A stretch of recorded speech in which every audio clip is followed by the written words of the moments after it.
It is my pleasure to introduce Alan and to thank him for a career's worth of exceptional public service and leadership within the Seattle region and at the national level.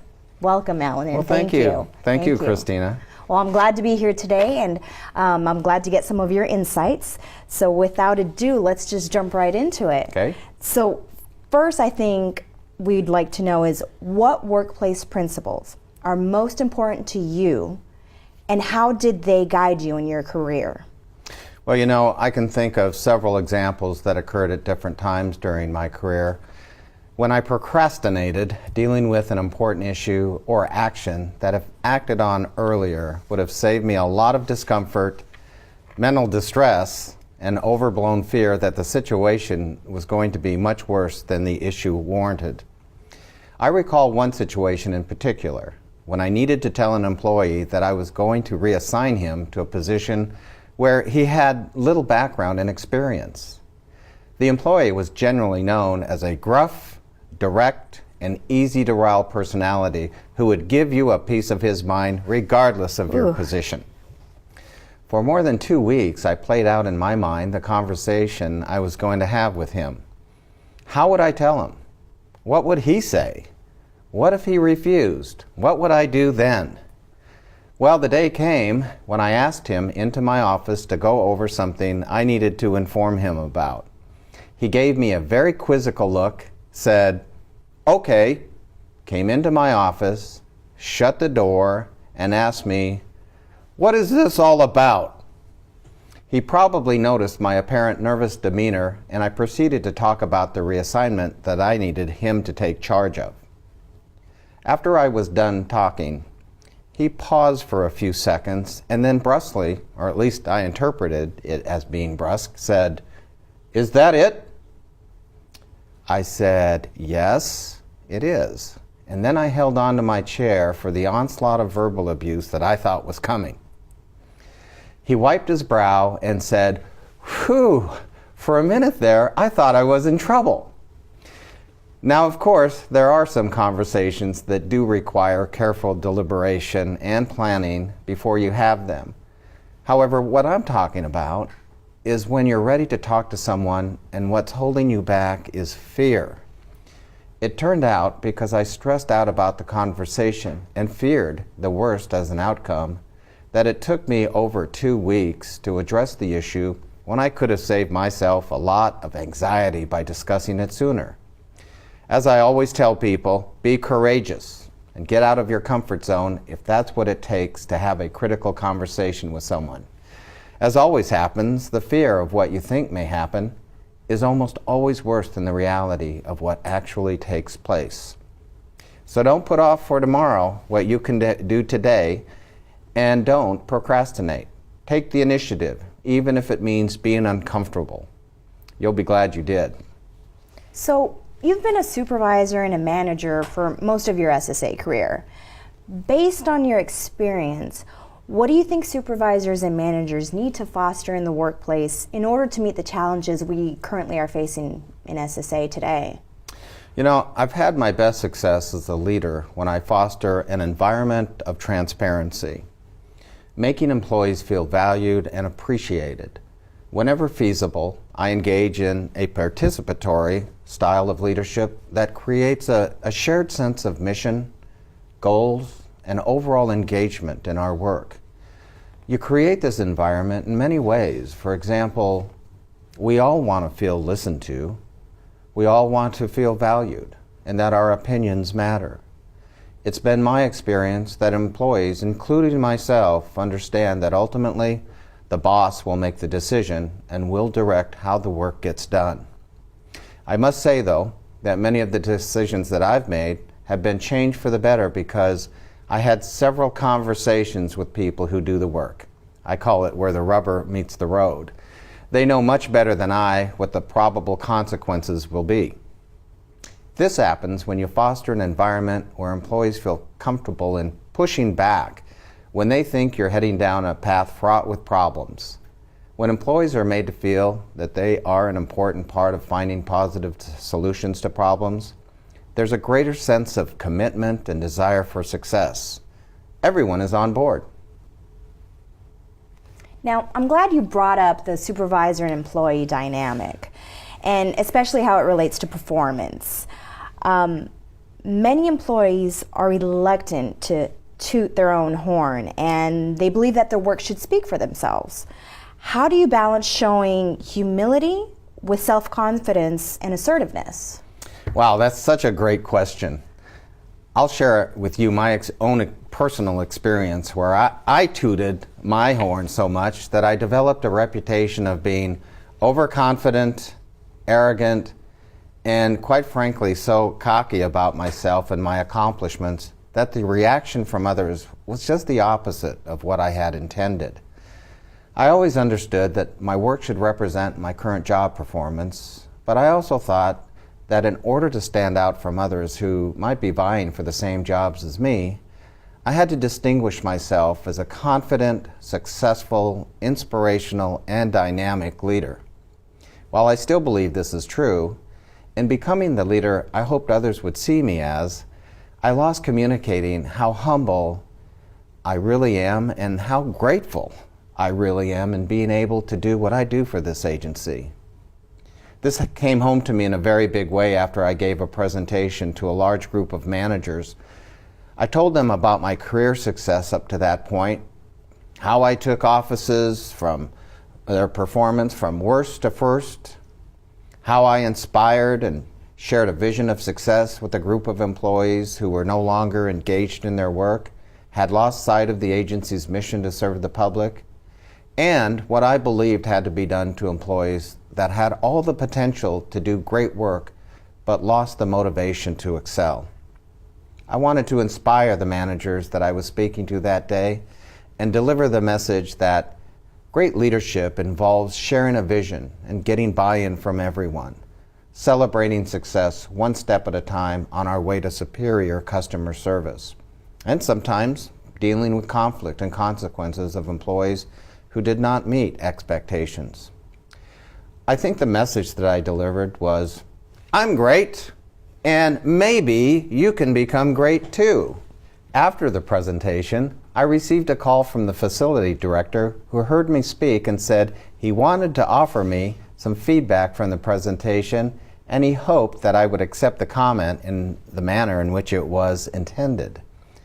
He said that after my talk, he received some feedback from his employees that I came off as arrogant, boastful, and just plain too full of myself. I was surprised to hear this since it was not intended to come off that way, and thanked him for his candid feedback. Since that day, I've been much more conscious of how I portray myself and my career. I ask for feedback after a presentation to ensure that my message comes across as intended. Whenever I can, I say how appreciative I am for the opportunities this agency has provided to me. I give credit to all the hard-working employees and how I couldn't accomplish anything without them. Honesty and humility are personal attributes that resonate positively at home and at work. Employees over the years continue to value honesty and humility as the chief characteristics in what people look for and admire in leaders. It's a balancing act to be decisive, assertive, self-confident with humility and appreciation, but I still think it's true that our best leaders let their work and performance outcomes speak for themselves. They articulate appreciation and gratitude always to those who make our visions a reality by being the foundation of the organization from which our positive reputation is built. I appreciate your candidness and your willingness to share your experiences and your personal stories. Now, do you have any parting thoughts or advice on the current supervisory management that's out there? Well, throughout my career, I've come to appreciate so many things about SSA and our employees. We have the greatest workforce in government, all of us dedicated to serving the American public from all walks of life. I have often said that working for SSA represents my life's work because, after all, I've spent most of my life serving the public for this grand agency. SSA has allowed me to be the best that I can possibly be.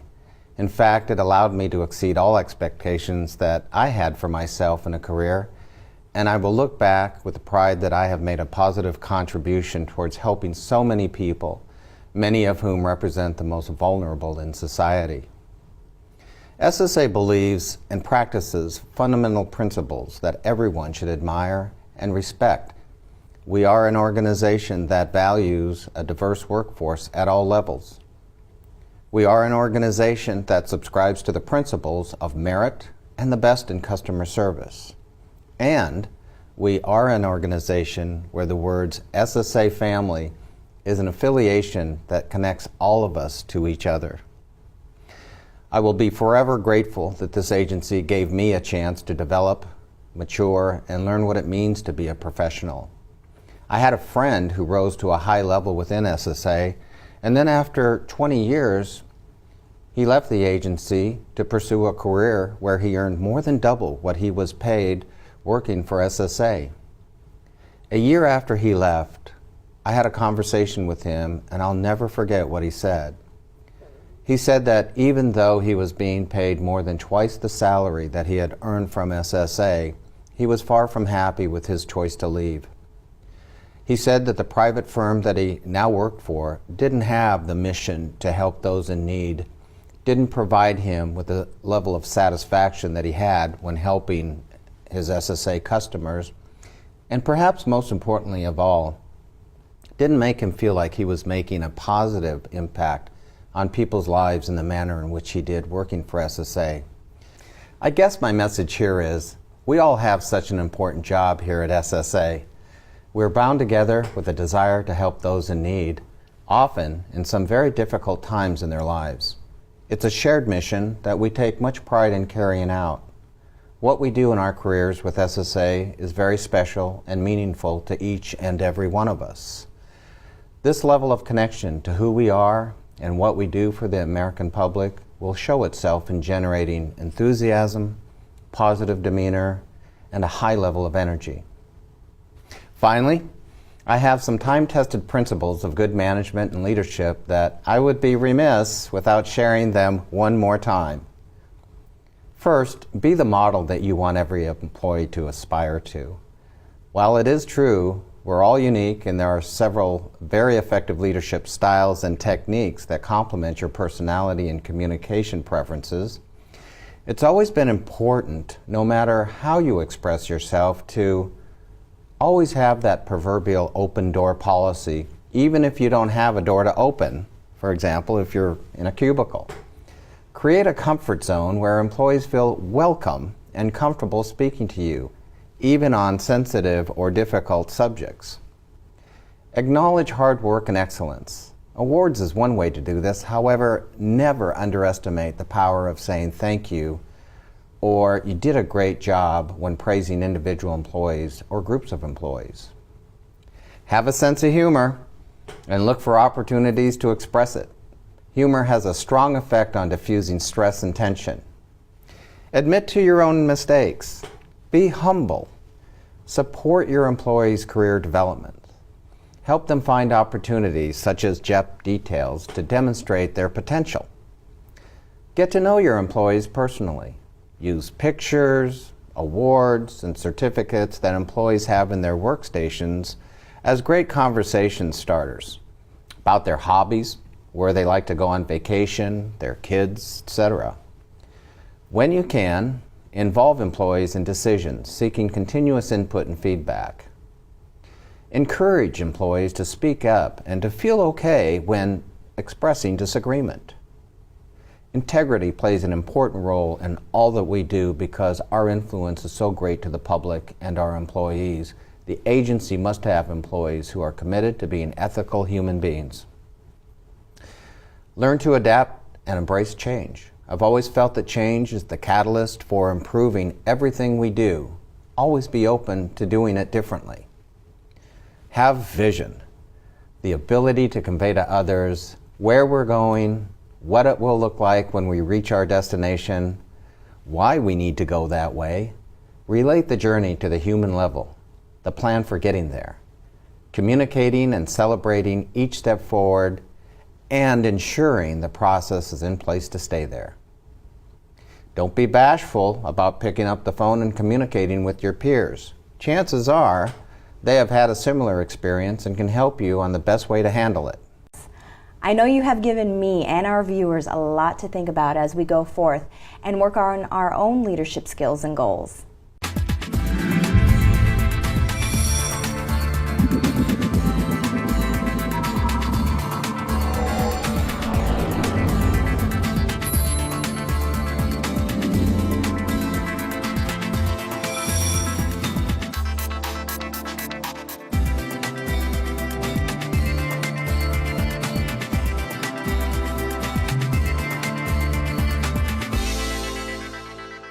It is my pleasure to introduce Alan and to thank him for a career's worth of